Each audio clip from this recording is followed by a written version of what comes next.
I made the mistake of writing divine masculine into YouTube the other day to see what popped up, and there was a perfect demonstration of why these terms have been, I don't know, pacified. They're not as powerful as they once were, as there's a lot of performative stuff within all spheres, whether that's alpha male, divine masculinity, spiritual stuff. And this whole video was two dudes displaying how the divine masculine is a safe container for women. And we make their nervous systems relax in the way that we communicate and our posture and the way that we show up as men. What the fuck's that? What the fuck is that? Why this is a problem is because of the performative aspects, but it's still appeasing women. And unfortunately, a lot of it can be appeasing women who are unhealed. And the triggers of you being in your frame, speaking your truth, will bring up things that are there for remedy. That you are safe because you are safe. You've unlocked a bit of your energy. You're walking your path. You're not perfect, but integral in a man when he's connected to his instincts and his heart. There's a part of him that wants to serve. There's a part of him who wants to protect. There's a part of him who just wants to make life better for everyone involved, especially women. And yeah, he'll hold some space, but at the end of the day, he's aligned to the truth and God, not woman's emotions. You can't be making woman's emotions and feelings as God, or you're going to be just displaying this open space if she's saying things that are not true. Because if the truth triggers someone, it's not your job to make them feel safe in that initial moment. You are safe because you are safe and you are loving them and you're moving towards truth, not because you want to be proven right. But hang on, there's a little thing here that comes from your past that you're not seeing correctly, and it's not.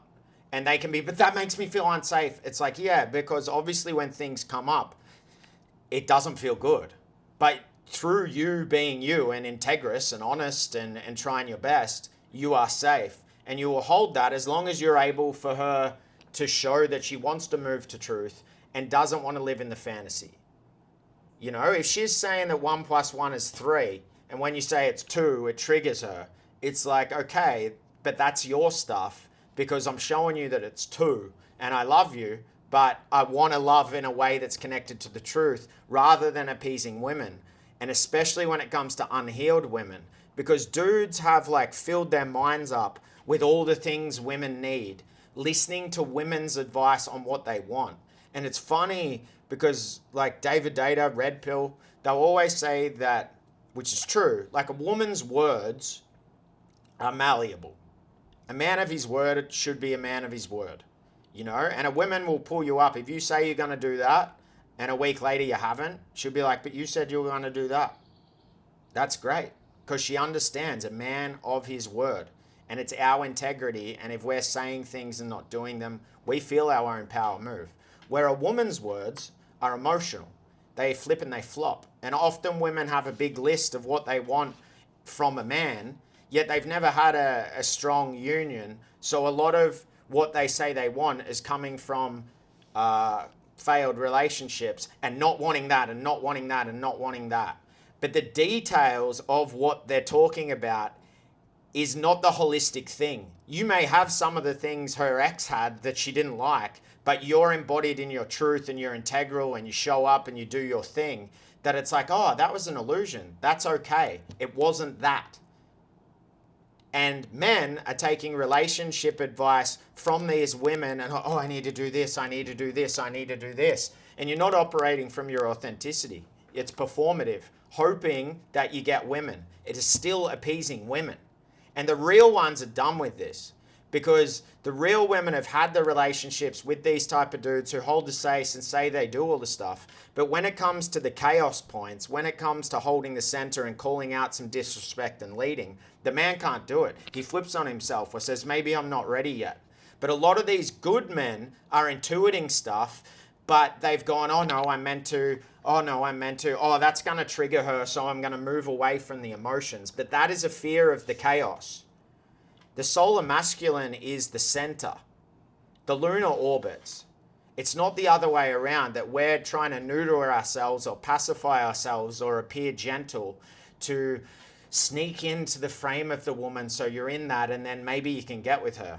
That's like the sneaky people pleaser who's appeasing everyone, or the friend zone guy who's trying to sneak in the back door. Where a solar man connected to something is just operating in his code. This is the thing of like when you go on a date with a woman, you're not there to try appease her and try get her. You're just showing up as yourself, and if there's a compatibility and you're loving who you are as you're there, it'll resonate.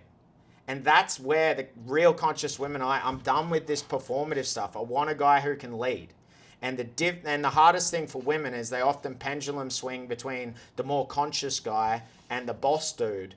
And the boss dude isn't expressing enough and can't do some of that processy stuff. And the conscious dude isn't able to lead and like hold the 3D, because the women just want to play around in the 5D. So if you can be strong enough to go, hey, I got all this covered, you do your thing, she'll be like, I can let go.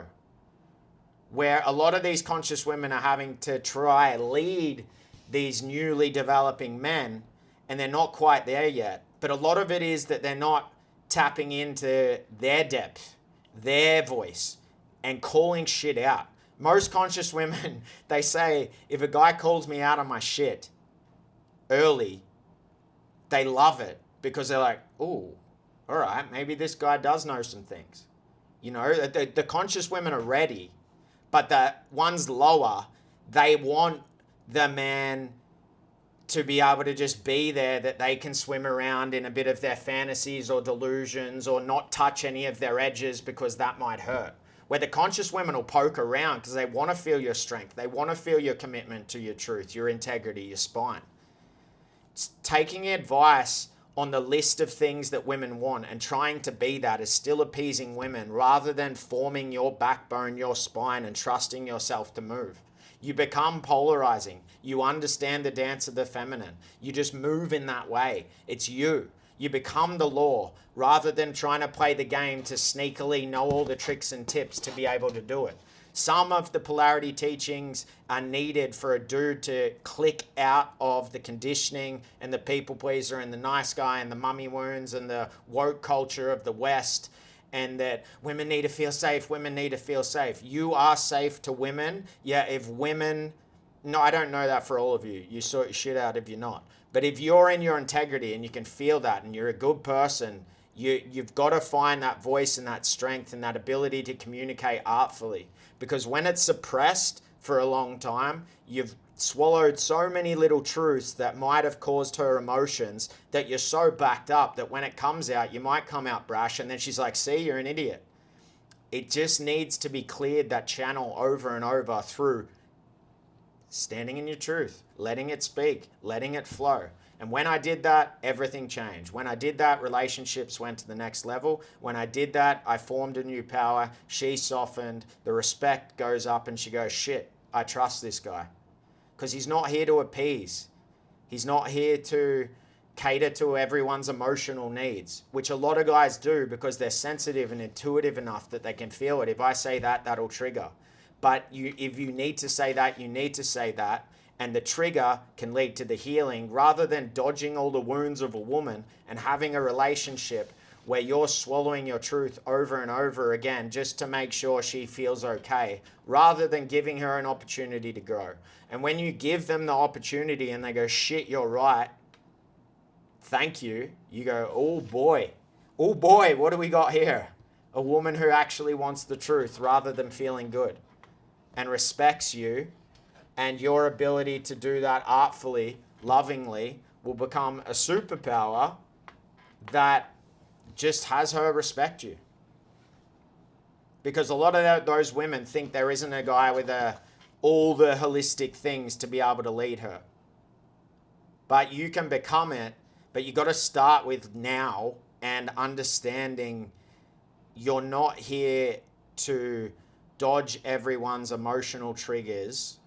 You're here to stand in the truth. You're here to connect to you and be able to call things as they are. And when dudes come out of the people pleaser thing, they think, oh, well, I'm just walking around yelling truth bombs at everyone. No, that's probably some sort of ego or spiritual ego that you think you know so much that you need to tell people how it is.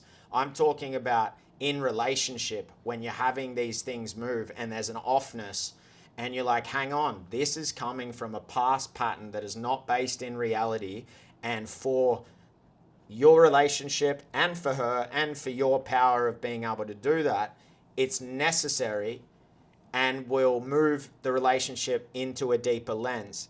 But dudes have cooked themselves, castrated themselves from a wokey spiritual thing that can be led from some darker aspects of the feminine that is still wanting control, and to create an environment where they can sort of lead and feel safe because the dudes are more passive and sitting in that place.